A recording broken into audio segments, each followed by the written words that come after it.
All right, everyone. I'm going to go ahead and get things started here, and I'm sure people will continue to join us as we go. My name is Adam Betuel. I'm the Conservation Director for Atlanta Audubon, and I thank you all so much for joining us tonight during these very interesting and scary times that we're going through right now. If you're familiar with Atlanta Audubon, you probably know that we have a monthly meeting the fourth Sunday of every month, which unfortunately had to be canceled this month. And so we thought we'd have me kind of run through what I presented in January. I was the last speaker we had before things were canceled, or February, excuse me. So I hope that this talk will allow you to look at some cool bird photos and kind of escape the backyard birding that you've been forced to do during this COVID outbreak, this pandemic. So again, thank you so much for joining us. This should be about 45 minutes or so. My colleague Dottie will be managing the chat room. So if you have any questions or comments, feel free to do that. You all are muted currently. So we'll answer those questions at the end or address any comments. And again, we can do some more free-flowing stuff at the end. So thank you so much for coming, and hopefully you'll enjoy me sharing with you the highlights of Atlanta Audubon's trip to Costa Rica earlier this year. So if you're not that familiar with Atlanta Audubon, or if you haven't had the joy of traveling with us in the past, you might not know that we have a travel program. For the past few years, we've really kind of upped our game in this field. 3 years ago, we led our first international trip to Paraguay, which that's the flag for Paraguay in the top left, and then a howler monkey in the middle there, both from our trip to Paraguay.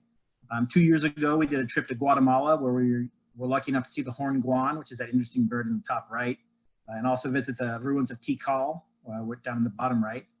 And we've also been able to expand our domestic offerings. So we took a trip to see the Kirtland's warbler in northern Michigan, which is right down there in the bottom. And then we've led multiple trips to Southeast Arizona, down at the bottom left. So we have a lot of interesting and exciting opportunities, not just here in Atlanta and across Georgia, but now throughout the United States and abroad.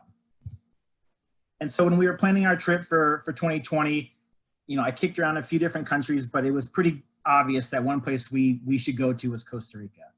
And many of you are, I'm sure, familiar with Costa Rica, but why did we want to go there? First of all, it's a small country. So in many regards, that makes it an easy place to birdwatch and to travel, because all the destinations are much more closely located, and it's easier to get to those different habitats. Costa Rica has a population of around 5 million people. Most of that is in San Jose, in the capital. Another great benefit of Costa Rica, especially compared to many of the countries in the region, is it's very stable. It's democratic. There haven't had any major uprisings or issues in a long time. Around a quarter of the land mass is protected in some form. So they have great national parks and private reserves, which lend themselves, of course, to great bird watching and wildlife viewing. It's volcanic. There are multiple mountain ranges and volcanic peaks, which give that altitudinal gradient, which allow for avian specialization. So normally when you go up a mountain or go up a volcano, you get different birds that exist at different latitudes or different elevations, excuse me. So that volcanic nature of Central America and of Costa Rica offers a lot when it comes to birds, primarily because it does create that diversity of habitats. Costa Rica has those high elevation peaks, they have wetlands, they have 2 coasts. So it's a great place for all of these reasons and many more. And some of those other reasons are that the infrastructure there in Costa Rica has been around for a long time. And so there are wonderful lodges. There are very experienced guides. They really cater to the tourist or the traveler who's interested in wildlife viewing. One thing that I also think about when I plan these international trips is, what about our Georgia birds? Where are birds when they're not here? Or in the eastern United States, like broad-winged hawk, prothonotary warbler, or in the middle there, the yellow-throated vireo. All of these birds are actually just now showing back up in the southeastern United States, but have been spending the winter down in Central America and specifically in Costa Rica. We saw multiple of these species when we were down there on our trip. Another thing that's interesting about Costa Rica and about this region in general, when we're thinking about conservation of our birds in the southeast, is coffee. Shade-grown coffee is something that benefits our birds. It's something that we can do when our birds are far from home. It's just make smart choices. So you can kind of see in the graphic on the right, some coffee is grown in the sun. And for that to occur, they cut down the forest, they create a monoculture, they load it up with pesticides, and they yield a product faster but it's detrimental to the wildlife and to the birds and to the taste of the coffee, in all honesty. Shade-grown coffee offers some of that habitat for our birds and produces a better product. And you can buy shade-grown coffee from us at Atlanta Audubon, but there are many other retailers, including Birds and Beans at Whole Foods. And so we wanted to make that connection for our trip goers of the shade-grown coffee benefits to our birds down in Costa Rica. Another obvious reason you want to visit Costa Rica if you're a bird watcher is it just has an incredible amount of avian diversity. Over 900 species have been recorded there. Again, with that small landmass, there's just birds crammed in there. There's an amazing density. And Costa Rica has, easy opportunities to see some of those classic Central American or South American species, like the Scarlet Macaw. Something a bit more tame, but that clay-colored thrush in the middle there, which is the national bird of Costa Rica. Still an exciting bird and a life bird if you haven't been to the area before. And then the three-wattled bellbird there on the far right is a real showstopper, which unfortunately we missed on this trip. But if you happen to go to Costa Rica, you should definitely look for it. So just to give you an idea, here's the United States, of course, and that scale, again, I keep mentioning how small Costa Rica is. That's how it compares to the United States if we're looking at landmass. Again, about 1/3 the size of Georgia. But if we compare them on total species of birds, it's a very different story.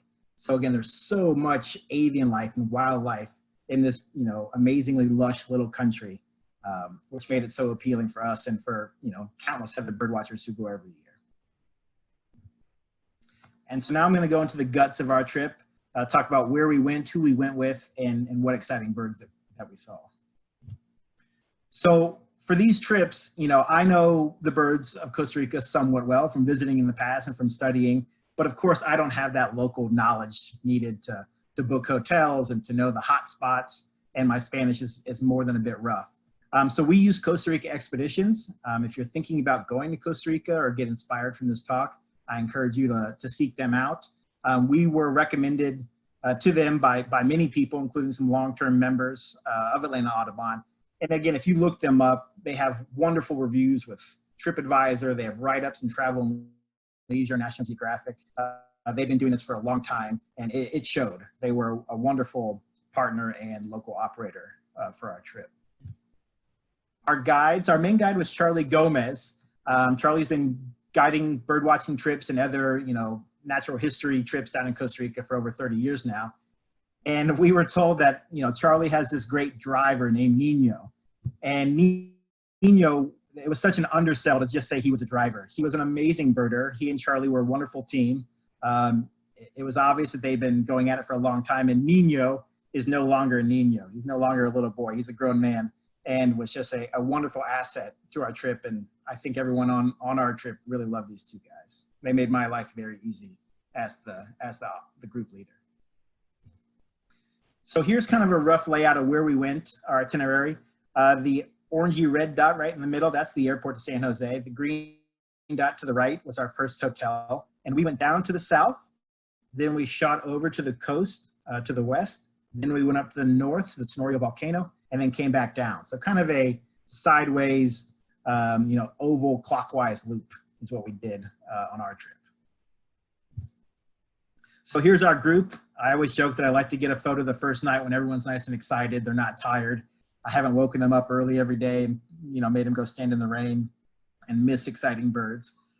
So I've been very lucky on the trips that I've been able to lead for Atlanta Audubon that I've always had good groups, and it really makes life so much easier. It makes the birding better to have people who are willing to be conscientious of one another and get up early and be on time. And so it was great traveling with these folks. So here's our arrival. Nothing too exciting here, except for, of course, the mountain range at the airport was beautiful when we landed.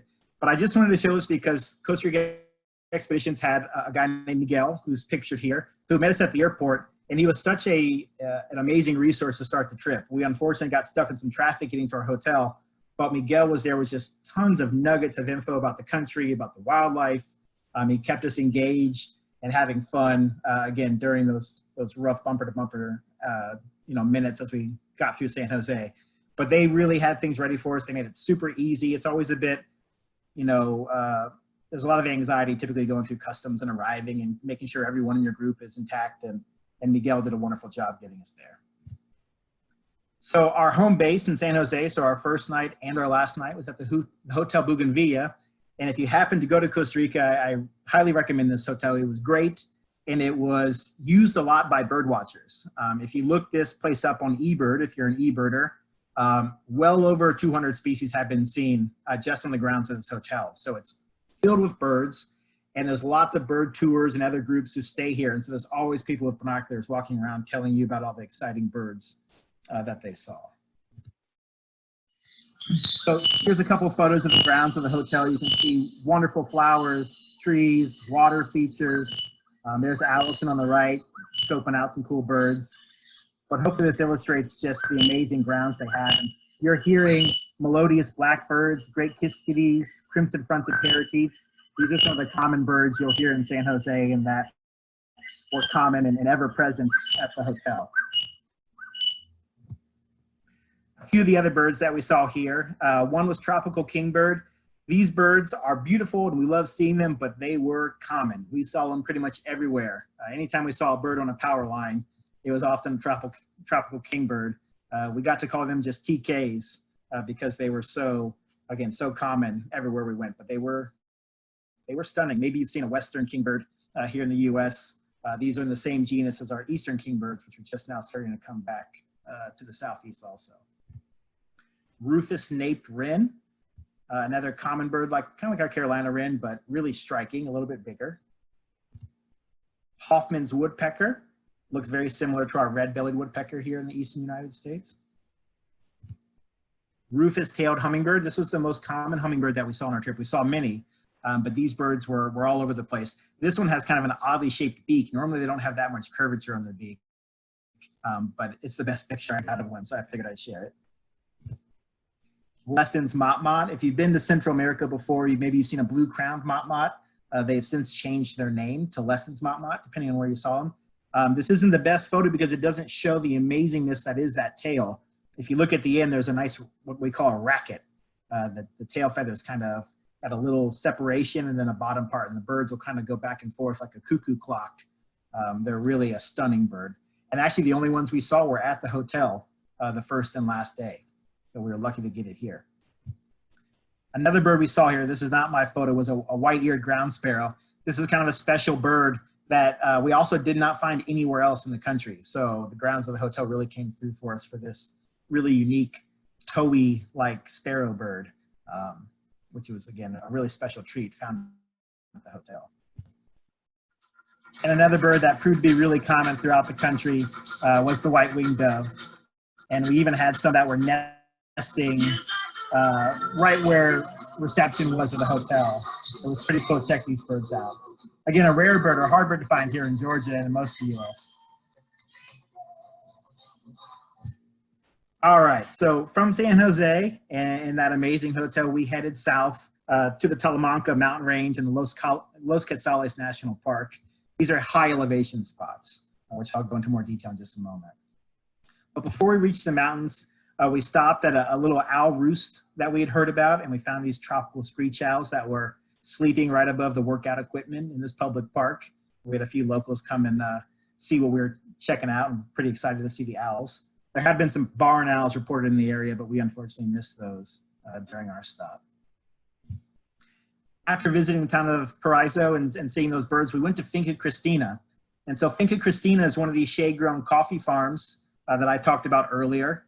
And we got to learn about the way that Ernesto and his family was doing great work to not only provide a living for their family, but provide habitat for wildlife. And Ernesto and others, and again, in the community, they're doing great work with hummingbird research and cerulean warbler research. And so again, it was exciting to learn about that. And he was a top-notch birder. And here you can see, the bananas on the far right, they're growing vanilla beans. So that was kind of cool to see that. Other ways to supplement their income on top of just the coffee. And so on the far left, if you've never seen a coffee berry or a cherry there, so that's the coffee, the beans inside. The darker they get, the closer they are to ripening. There's Ernesto in the middle, kind of talking about his farm, why they have chosen shade grown, the benefits to them, the habitat for the birds. While we were talking right here, we had golden-winged warblers and Tennessee warblers, hook-billed kite, keel-billed toucan, really exciting birds fly right overhead. And it really kind of illustrated the value of this shade-grown habitat. On the right there, you can see the coffee bean after the berries ripen. They've taken it out from the fruit and they're drying it. You can see it's covered, which is very important because as you can see in the video on the left, hopefully, it's wet here. This is some cool rain kind of running down the bark of this tree while we were walking around the garden in the forest. So there's the drying process. So after it grows on the tree, it's dried here. Then they bring it inside. Here, Ernesto is showing the different types of roasts that they do, the different types of beans. We learned again about their cerulean warbler research that they're doing. So there's not much known about their migratory behavior and their pathways through Central America. So Ernesto, again, is partnering with other ornithologists from the US and other parts of the world to learn about these birds and where they're going. Then after learning more, we got to see the coffee actually be roasted there on the left, and then drying, or not drying, but cooling on the right.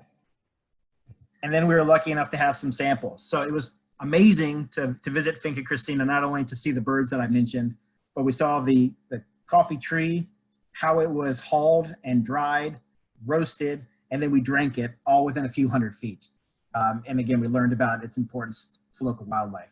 So it was such an amazing spot. And again, if you are needing some delivered coffee during these times, Finca Cristina does sell some online. So after we left the coffee farm, we continued further south and higher up in elevation. Our guides had done some scouting and knew about this plain-throated starthroat that had been nesting on this power line for the past couple years.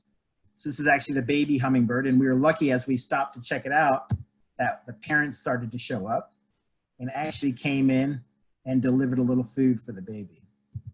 So this was definitely one of the highlights and a really cool spot. And again, they're on a power line right over the road. So it was a pretty unique space to see these birds. So after we stopped, chasing owls in public parks and looking for hummingbirds over the road, we made it to our destination, which was the Toucanet Lodge. We stayed here for 3 nights. This is on the Pacific slope of the Talamanca Mountains at around 6,500 feet. And luckily, the hotel lived up to its name, and it produced a northern toucanet pretty quickly. That's what's in the photo on the right. They have these birds nesting on the ground, and so a few of our trip goers actually found this bird and its mate exploring a nesting cavity as they went to their cabin. And so it was pretty amazing. And again, the only spot that we saw this bird on the trip was at the Toucanet Lodge, right where you'd expect it to be. But besides, the toucanet nesting cavities and the cool birds, the hummingbird feeders here were spectacular. They were so productive that we got to numbering them. That way, when we wanted the whole group to start, looking for certain birds, we could kind of say, hey, check out feeder 2. There's a lesser violet ear, this particular bird covered with pollen on its head. Then we can go, hey, look at feeder 4, look at feeder 3. So it was just amazing right out from the dining room, the dining hall. The Magenta-throated Woodstar was another common hummingbird that we had at these feeders. The Snowy-bellied Hummingbird, we only had one individual, this one right here, but it was amazing with that pure white belly. The Scintillant Hummingbird, this isn't the best photo, I got it in low light, but it was another hummingbird that we actually found nesting. Little teeny hummingbird, kind of like the Rufous hummingbird that we have in the western US that occasionally overwinters in the southeast. It was amazing to stumble across this little nest. And when I checked the next day, it actually had a couple babies in it. So you can kind of make out on the right side of the nest, the baby's head is facing towards the top of your screen. Very, very, very small. That nest, maybe fit a quarter if it's lucky inside of it. We also explored other areas near the Toucanet Lodge. So going further up the road in front of our hotel, higher and higher in elevation, we had some, great landscape views. We had, white colored swifts and, silky flycatchers and all sorts of amazing birds. Our first night here as we went out to check the sunset. And then on the way back, we did a little night birding. We found a Dusky Nightjar, which is a bird that's only found in this mountain range. So the Talamanca Mountains are special because they have, 40, 50 or so species that are endemic just to that region, just to the higher elevation spots on these mountains. They barely do extend into Panama, so they're not Costa Rica endemic birds. And by endemic, I mean they're only found at that spot or that region. So these are special birds that you're not going to see anywhere else, and birds that we put. Sorry about that. Did I lose you guys for a second? Hopefully we're back. Dusky Nightjar, again, one of our special night birds that we were looking for. And then Bare-shanked Screech Owl was another awesome night bird that we had. This was the best photo I could get. We didn't want to keep the light on it for too long, but did get some great views. So I mentioned our hotel was on the Pacific side of the Talamanca Mountains. And this time of year, or the time of year that we went a couple months ago, that's the dry side of mountains. The trade winds coming off the Caribbean bring in a lot of moisture. And so the Caribbean slope is very wet. And we noticed that as soon as we crested the top of the mountains, instantly we were hit with moisture and clouds. But there are a lot of birds that really like that moisture and that are easier to find on the Caribbean slope. And so our first full day in the area, we went to Los Quetzales National Park, again, on that Caribbean side and a few thousand feet higher. So this national park is somewhere around 9,000 feet. And there are other areas nearby getting up to 10,500 or 11,000. We went to a little farm, or what used to be a farm right outside of the Los Quetzales called La Esperanza.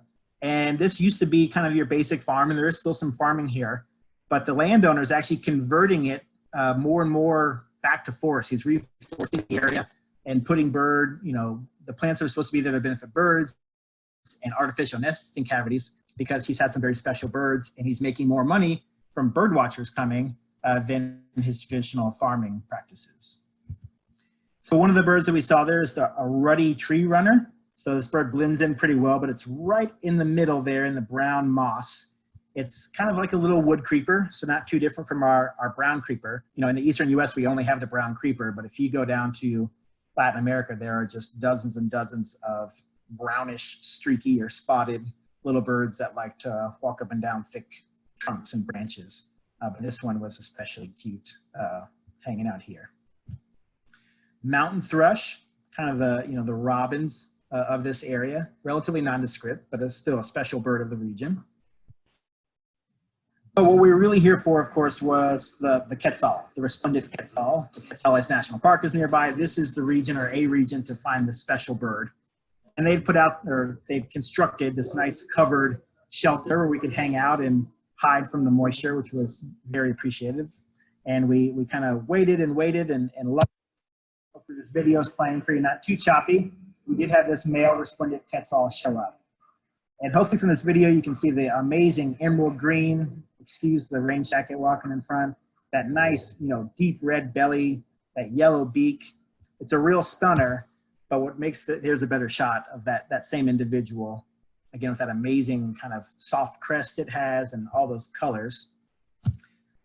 There's another up close shot. But if you know anything about Quetzals, or specifically this Quetzal, it's known for its tail. And so if you can see in the photo on the right there, it has a tail extending down that's longer than its actual body. It's got the two forks reaching way down low.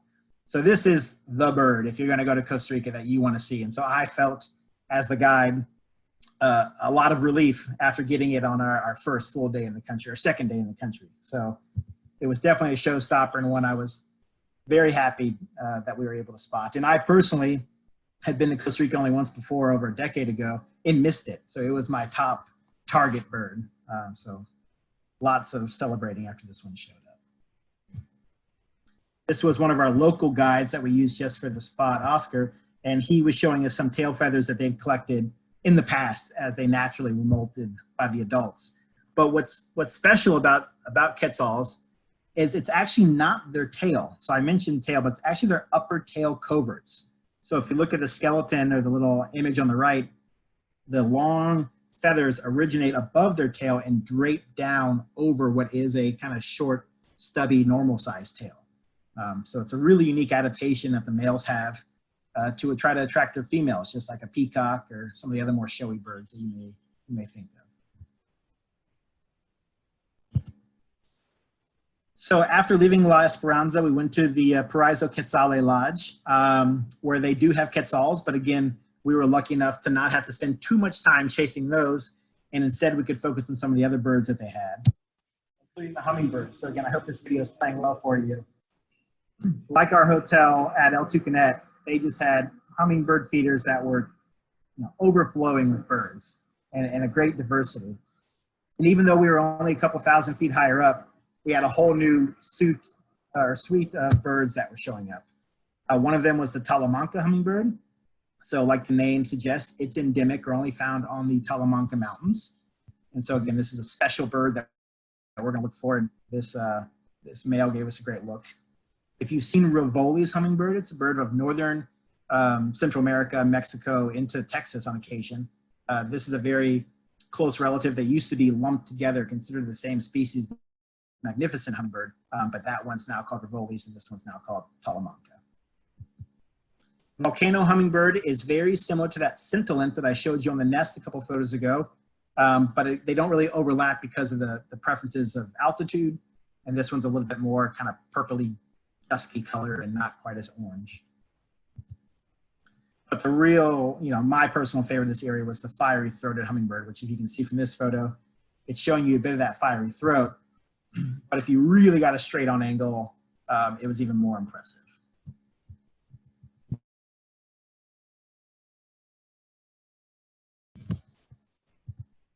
Excuse me. Another interesting bird that we saw was the yellow-thighed brush finch. So if you kind of peek down low, true to its name, it has that bright yellow thigh. Another bird that specializes in living in these high elevation mountain ranges in south central Costa Rica and Panama. Black and yellow silky flycatcher. This was the only individual we saw, not an easy bird to see. And we also saw its relative, the only other silky flycatcher in the area, which is long-tailed silky flycatcher. These birds are kind of like cedar waxwing-esque with a high-pitched noise or a call note. We would hear them a lot more than we'd see them, normally really high up in the trees. But we did get lucky once and had a group come down low, which included this individual. Another bird that, again, is special to this area. Unfortunately, this was the best photo I got on the wires. A collared redstart, type of warbler. And so we had a great time at Los Quetzales. We had all the birds we were hoping for. We had the quetzals in the bag. And then on the way back, we stopped by kind of a nondescript roadside area to look for special birds. And we found a huge mixed flock coming in.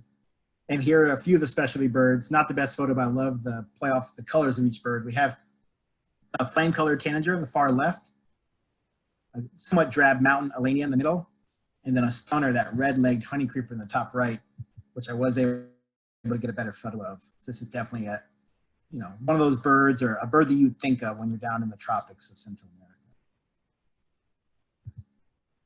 Another cool bird, again, hopefully this video is playing for you, orange-billed Nightingale-Thrush, in the same genus as our Swainsons and Swainsons and gray-cheeked and veery, and so they have an amazing vocal capability, and it was great to hear them singing. So our last full day in this region, we were able to work something out with the Costa Rica Bird Observatories. I was put onto a tip about this place from Noah Stryker, who's the great, world big ear, birder that's written some great books and was a guest at Atlanta Audubon's Bird Fest last year. He actually worked a brief stint at this bird observatory. And so we were able to work out that we could come in and see their operation and learn about the science and see some exciting birds. And so the observatories are a collection of stations. They date back to the mid-90s, and it's a nationwide monitoring initiative throughout Costa Rica. And they want to promote bird conservation and education through this monitoring. And right now they have 4 stations. They have a 5th one that's coming on board. And in the photo there, that's kind of their setup. That's their little data collection table. That's where they're banding birds, processing them, and then letting them go back out in the wild. And they have a series of nets that they have out throughout the forest and open land to try to catch birds. And so here's some of what we were able to see. So on the top left there, you can see them processing birds. We were able to be scribes and write down all the cool data for them. You can see those bags dangling from the clothesline, hopefully. They were just catching tons of birds. We were very lucky when we were there. And then on the far right, you can see some of our trip goers actually letting a bird go. And so we really were immersed in the experience, and it was great to learn about the science and why they're banding birds, what data they're collecting. And then again, just to see the birds up close is always special. And so here's a few more of those photos, checking feather wear and feather shape. You can age and sex a bird, by certain feathers and how old they are. And the photo in the bottom, we're looking at how fat the bird is, or actually on that one, he's checking whether it's a male or a female based on their underside. So there's all sorts of cool stuff that you can do from bird banding that researchers are focusing on. And here are a few of the stars of the show that we were able to see up close. Gray-breasted wood wren, black-cheeked warbler, another one of those specialty birds of the high elevations in the Talamanca mountain range. Chestnut-capped brush finch, another, kind of towhee-like larger bird, likes to stay low, kick up, ground litter. Black-capped flycatcher is an Empidanax, so it's kind of like our least and alder and willow and Acadian flycatchers. This one has a little more color, which makes it easier to identify compared to some of our birds. But again, another specialty of the area. Not a great photo, but the best I could get of a flame-throated warbler. There should be an E there at the word flame. A real stunning bird, somewhat similar to Parula, northern Parula in some ways, but a really striking bird that would just glow if you saw it in the right light. Black-faced solitaire was a bit of a skulker, but they have a wonderful voice if you want to look them up after the fact. Kind of that metallic flute noise that many thrushes and solitaires have. Flame-colored tanager was one that I think people were really hoping to see, and it ended up becoming a common bird that we saw all over the place. Here it was coming to our fruit feeder at one of the hotels. This is a male with that namesake color. The other redstart, so I mentioned collared redstart, here's slate-throated redstart. This is a cool bird. If you see it throughout Central America, there are different plumages, different morphs, different colors depending on where they are geographically. So it's a cool bird to see in different locations. When I saw them in Guatemala 2 years ago, they looked very different than this individual. And then we also saw some of, quote, our birds, some of our North American, Georgia, Southeast birds. This beautiful summer tanager. A hairy woodpecker. Now, this is not a migratory bird. The summer tanager there could be breeding, in Atlanta in a month or two. This hairy woodpecker is non-migratory. They have their own population throughout parts of Central America. Excuse me. And then Tennessee warbler, a bird that, many of us struggle to see during migration. Very difficult in the spring here in Georgia, a little bit easier in the fall, but a bird that comes to the feeder is pretty readily down there in Central America. So this was our farewell, our last night in high elevation Talamancas. That's the Pacific Ocean in the distance. We had just a breathtaking sunset our last night here. I think it's around 35 miles there to the coast.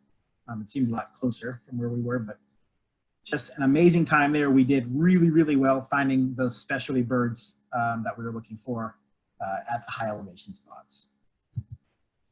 There's another photo of that sunset where it looked like, the mountains were catching on fire.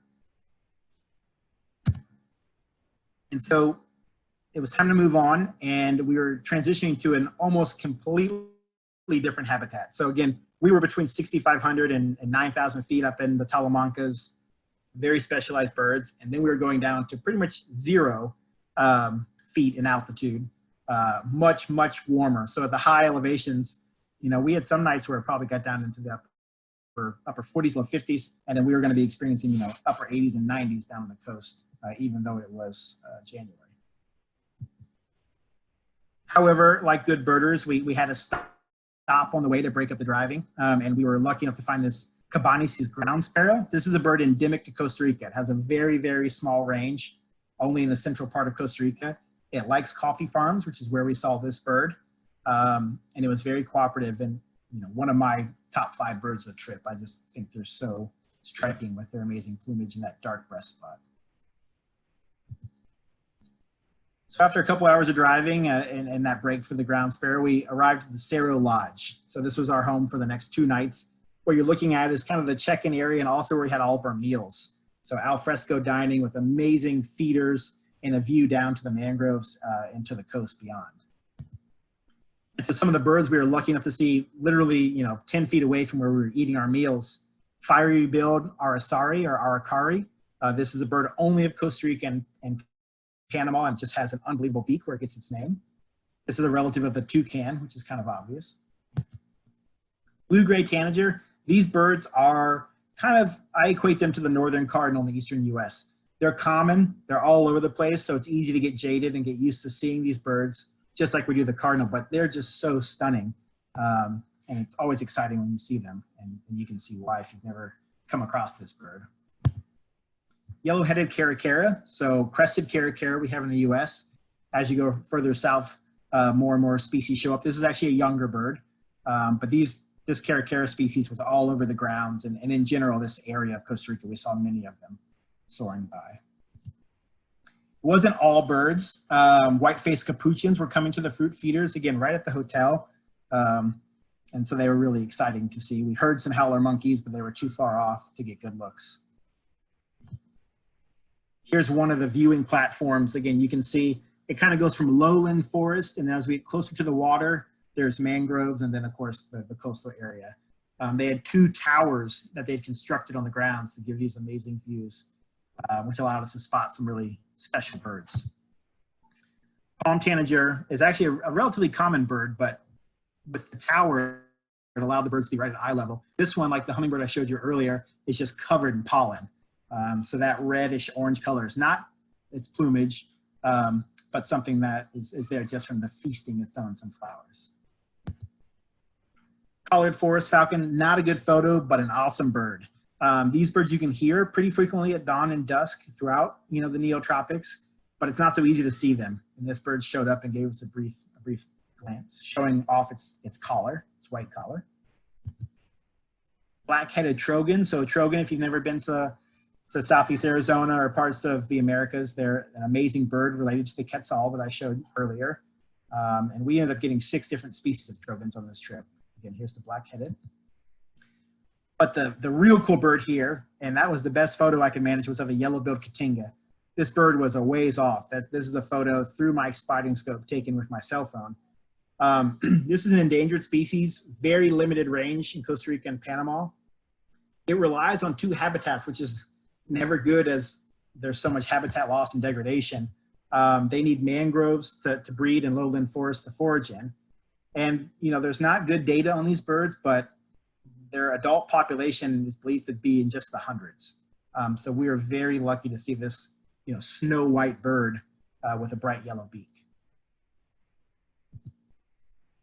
So in this area, again, up in the mountains, the star was the quetzal. We were really looking for that. But down on the coast, specifically the Pacific coast and the Cerro Lodge area, there was another bird that we were really hoping to see. And they really put on a show for us. That's the Scarlet Macaw. So many of you have probably seen this at a zoo or at a pet store, unfortunately. But we were lucky enough to see them in the wild, feasting on these teak trees on a lined road down from the lodge. And here's a video that I hope is coming through for you. The birds kind of bouncing around, foraging, not far off the road and not far from our group. And it was really a memorable experience.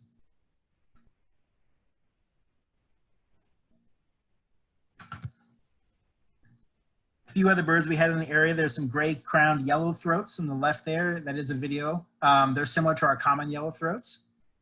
We had orange-fronted parakeet in the top right, and then lesser nighthawk. We were able to get a few of those coming out at dusk after our first full day in the lowlands of Costa Rica. So our first full day, we headed to Carrara National Park. Now, Carrara is a small park, but it's the northernmost patch of intact Pacific rainforest in Costa Rica. And it's kind of this boundary zone or transition zone from the southern rainforest up to these northern dry forests of Guanacaste, the northwestern portion of Costa Rica. And just in this relatively small national park, there's been over 400 different species of bird seen. So it's a well-visited and well-known spot because it's right off the road. It's near some popular beach destinations, and because it does provide that last fragment of habitat. And so when we arrived at the parking lot, this is not a good video, but we had yellow-throated toucans calling above our bus. We had multiple of them throughout the day.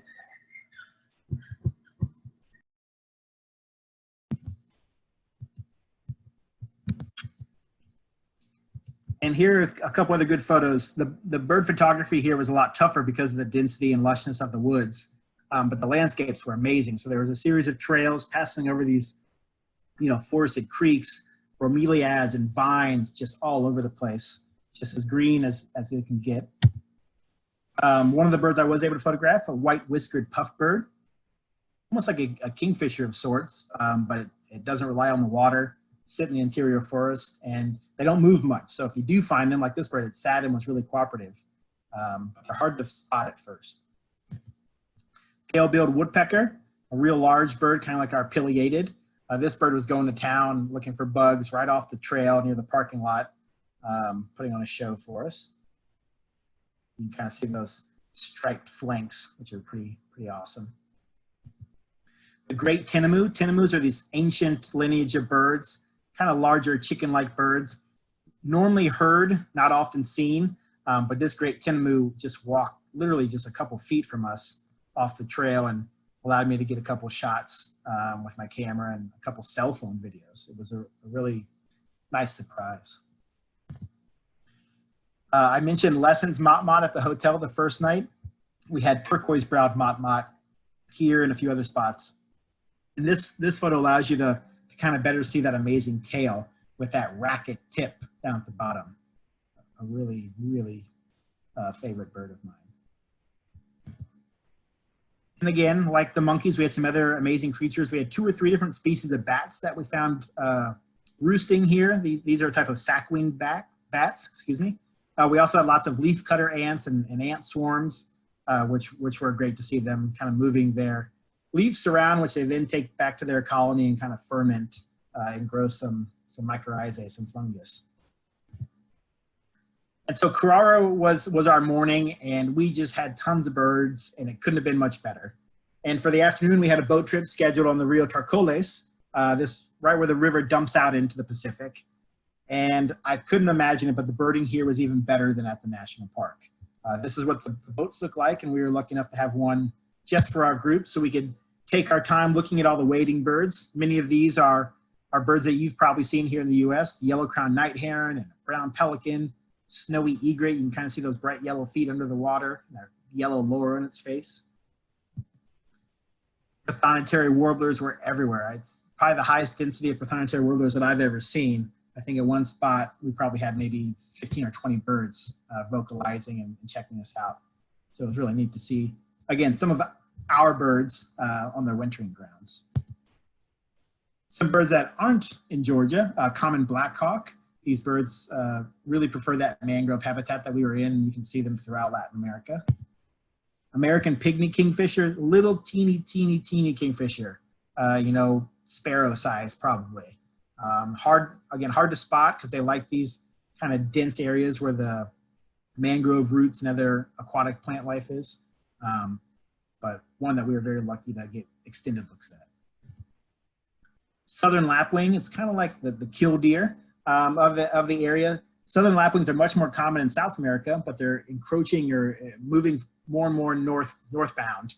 And Charlie, our guide, said that a couple decades ago it was very difficult to see lapwing in Costa Rica, and they're becoming more and more common.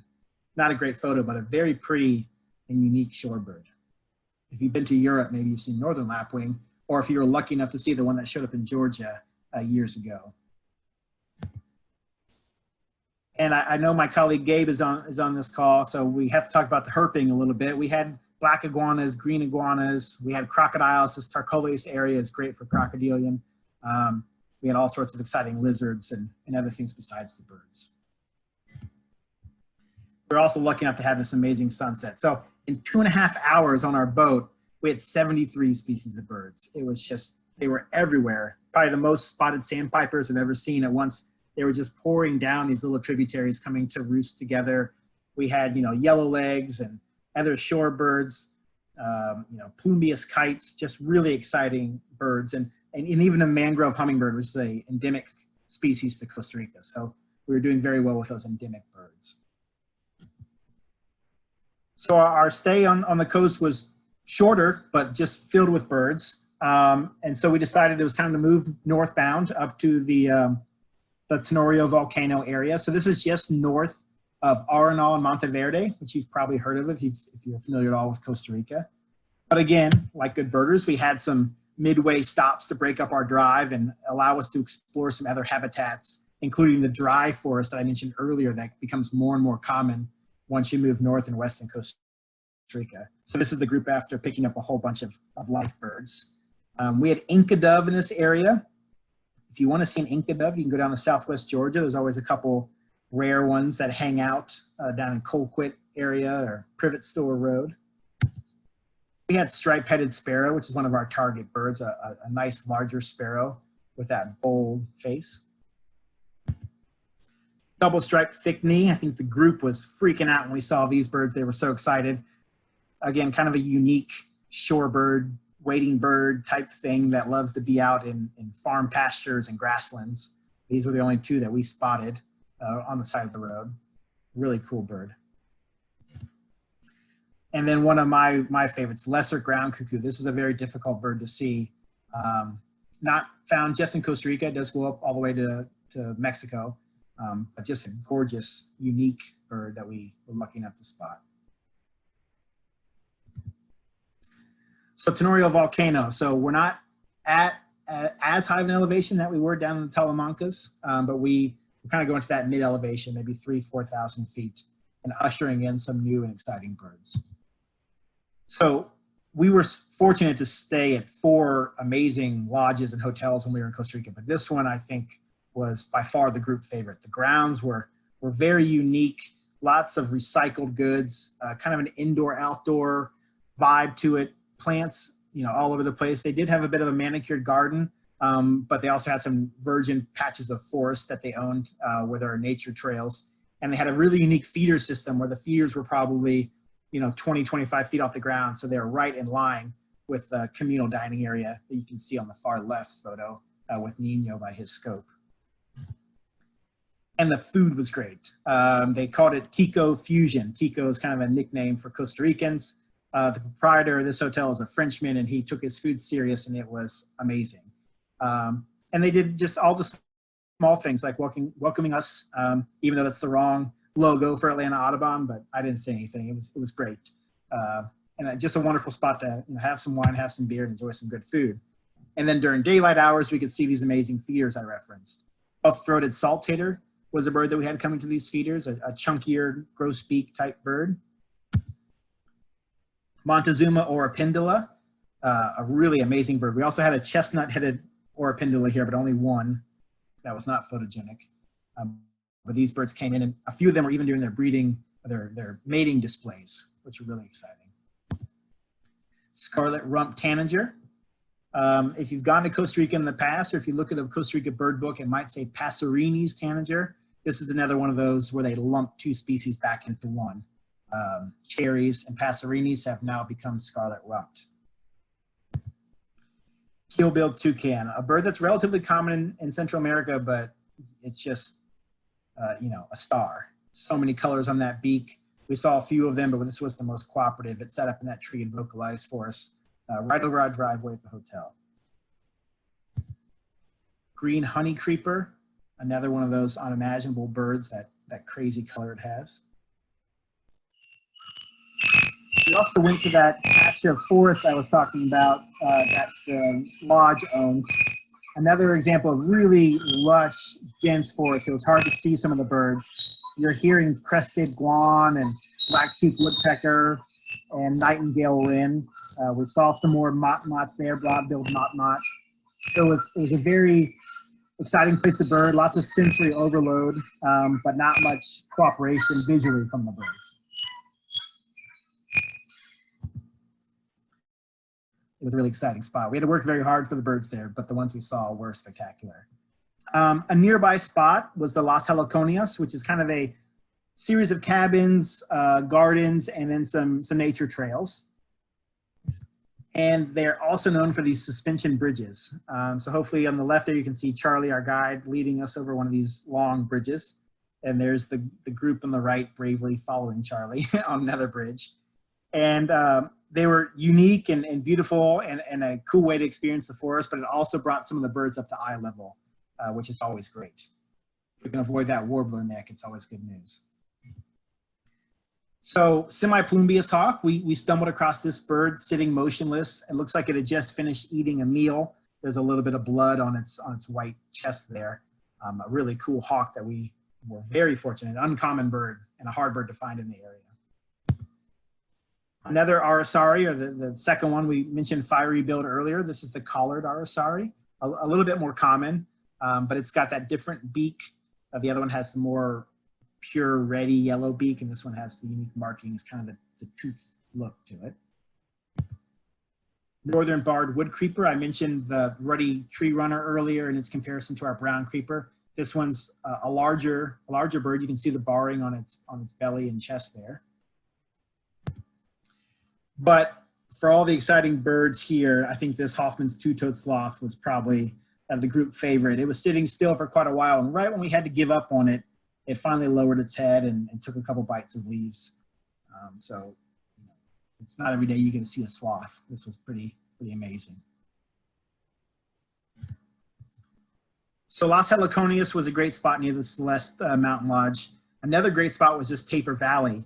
And it's kind of a cool story. It was just it was an active pasture area. There was a single family that was owning it. And Charlie, a couple decades ago, or maybe not even a couple, maybe a decade ago, went to the proprietors or went to the owners and said, hey, you know, this looks like some great habitat. Can I come and look for birds on your property? And they let him in, and he found amazing stuff. And then he started to offer to pay to get access to their land. And fast forward, a decade or so ago, or, to common day, to today, excuse me. And now it's catered for bird watchers. They have a lodge, they have wonderful blinds, they're no longer, cutting down on their habitat. So it's kind of a great example of that local ecotourism and conservation that can go hand in hand in Costa Rica and anywhere in the region. And so this area was great because it had some of the pasture habitat, it had forest, it had lots of wet grasslands and wetland, and it really provided great habitat for a diversity of birds, many of which we hadn't seen yet on the trip. One of those, many cool birds here, but the hummingbirds were a real target. The Black-crested Coquette, hopefully you can see on my screen, that little teeny kind of wispy head feathers it has in its crown. This was a real stunner and a bird that we were hoping for, but not expecting or not counting on. And we were lucky to see a few of them, including this cooperative male, putting on a bit of a display. Snowcap was one that I was really eager to see. The best photo I could get is the one on the left, where you can make out that it's kind of a red wine color with that white forehead and white in the tail. The photo on the right is a much better illustration or example of what this bird looks like. They were another stunner that we saw near the Coquette. Yellow-throated Euphonia, these are common birds. Euphonias in general are found throughout the region. These birds have come to feeders, as this one is coming to snack on a banana. They have a beautiful kind of finchy like call to them. And they're all kind of, not all, most of them are kind of a purpley blue and yellow, and you have to pay a lot of attention to the throat and the crown to see where the yellow starts, where it stops, where there's purple. Very similar in their appearance. Rufous-tailed Jacamar, not a great photo, but another really exciting bird. Again, kind of like a kingfisher, long tail, which you can't see here, and a nice elongated beak. We had to work very hard to even get this glimpse of this bird. And one of my favorite experiences was at this little shelter overlook they had constructed. They put feeders out. We had no idea they were gonna have such a spread for us with local fruit and amazing pastries. And in the photo on the right, you might be able to make out that just to the left of the back pair of binoculars, there's a yellow-throated toucan there. And I love the photo because the toucan is such an amazing bird, something that we were drooling over 2 days previous. And we were enjoying that bird, but something even more spectacular kind of pulled the group's attention. And that was the Rufous-winged Tanager.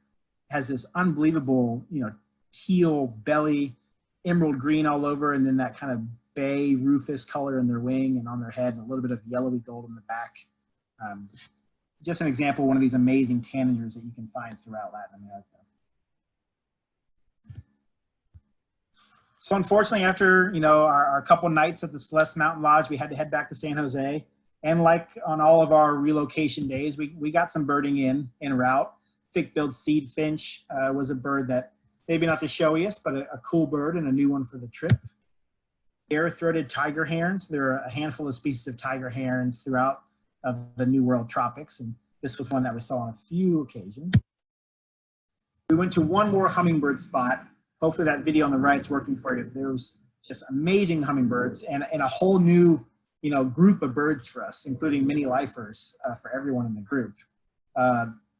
It was a cloud forest, and it lived up to its name when we were there. It was very, very foggy, very cloudy, moist when we were there. Green thorntail was a new bird for the trip. You can see that amazing tail and that white rump which is pretty, I think it's the only hummingbird in Costa Rica that has that white rump like that. So it's diagnostic just from that backside. Green-crowned brilliant, we had many of these birds, many of them kind of molting. You can see the bird on the left kind of has some patchy feathers through its throat and chest. It's getting some new ones. Crowned wood nymph really showed well for us. And then the coppery-headed emerald, which is another Costa Rica endemic. So like the mangrove hummingbird I mentioned and the Cabanis' ground sparrow, coppery-headed emerald, those 3 species are, I think, 3 of the 4 or 3 of the 5 species that are found nowhere else in the world in Costa Rica. Many of the others I mentioned, again, barely extend down to Panama or are range restricted, but these birds are Costa Rica only species. And here was our last night. We had one more beautiful sunset from Hotel Bougainvillea before we headed back to the States. So how the trip goes. So over our 10 days, including our arriving and departure dates, we had 382 species of birds. And amazingly, most of those were seen by someone in the group. So only 21 of those birds were heard only, and only 5 of them were seen by me, Charlie, and Nino, and none of our participants. We had an amazing 31 species of hummingbirds, which is just spectacular, and over 40 birds that are migrants from Georgia, including this Baltimore Oriole in the photo. So again, that connection to Central America and to Costa Rica, specifically to Georgia and the Southeast, is really strong. One thing I like to do, and many of these bird trips like to do, is ask people, hey, what was your favorite bird of the trip? That I knew was gonna be too hard, so I said, well, give me a top 5. And that proved to be too hard for most people. I got 28 different species in everyone's top 5.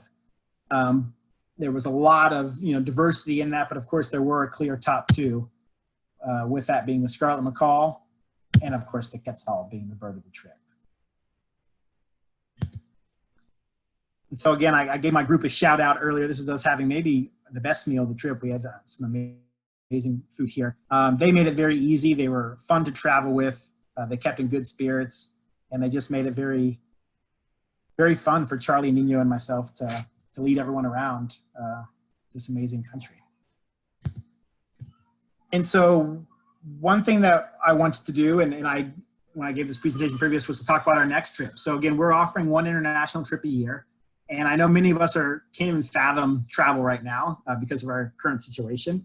But hopefully, this will allow you to look forward and think about what's to come. And we're going to get through this. And I want to talk about our next trip. And so our next trip is going to be to Oaxaca, Mexico. Maybe you've seen Oaxaca spelled before, but didn't know how to say it. Now you do. You've learned something. Oaxaca. It's in South Mexico, southwestern Mexico on the Pacific coast. Oaxaca is the name of the state, as well as the main city. So it's Oaxaca State, and then its capital, Oaxaca City. And it's the most bird-rich state in Mexico. So almost 800 species have been seen just in that state, which is just amazing. There are, again, endemics. I kept mentioning endemics this whole time. If you're a big bird nerd, you want to see those birds that are only found in certain places. And Oaxaca's full of birds that are special to the region and even just to the state of Oaxaca. There's amazing, food, culture, archaeology, history in Oaxaca, and we will definitely dabble in all those things in between our bird outings. And so the first half of the trip, we're going to be near Oaxaca City. It's kind of at a mid-elevation, but like in Costa Rica, we will go up to 8,000–9,000 feet looking for special birds. Red warbler and slaty vireo are a couple of the special birds that we're hoping to see in this area. We're going to go to Monte Alban, which is a ruin site just outside of Oaxaca City. And then after a few days up in the high elevations, we're going to go down to the coast where you can see orange-breasted bunting, which is that bird on the left. On our last full day, we're going to do a short pelagic, so a boat trip out into the ocean to look for petrels and shearwaters and some of those birds that are almost impossible to find from land. So we're going to have those 2 main hubs of Oaxaca City and Hualtuco, where we'll go out and bird from all those, search for these regional and state specialties. So if you are interested in thinking about Oaxaca, and hopefully by next March, we will be in a much better spot. The dates are the 20th through the 28th. I will be co-leading with Eric Antonio Martinez, of the Mexico Birding Tours. If you are an Atlanta Audubon member, it's $3,900, and that's pretty much all inclusive. It does not include your flight, but once you land in the country, Everything is covered except for, souvenirs, alcohol, or any sort of medication or things like that you may need to purchase. Trip is pretty much full, but there are a few spots left, and who knows. So I encourage you to hop on the wait list if you are interested in joining us. And you can learn more by going to our website. Go to AtlantaAudubon.org. There's a birding tab, and then under that, there's a travel tab. And you can learn about the Oaxaca trip, as well as some of our domestic trips that we have coming up over the next calendar year. And so I thank you all very much, for your attention. I hope this was a nice respite, a nice break from the real world outside your window, and allows you to drift off to, warmer climates and exciting places and times before coronavirus. But if you have any questions or comments, again, feel free to use the chat box.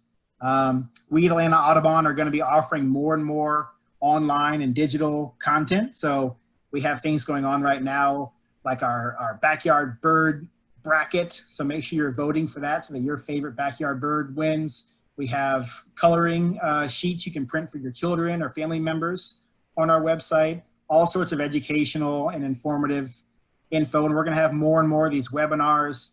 Probably going to have an online birds and beer. If you want to share a drink with me and talk about birds, keep an eye out for that.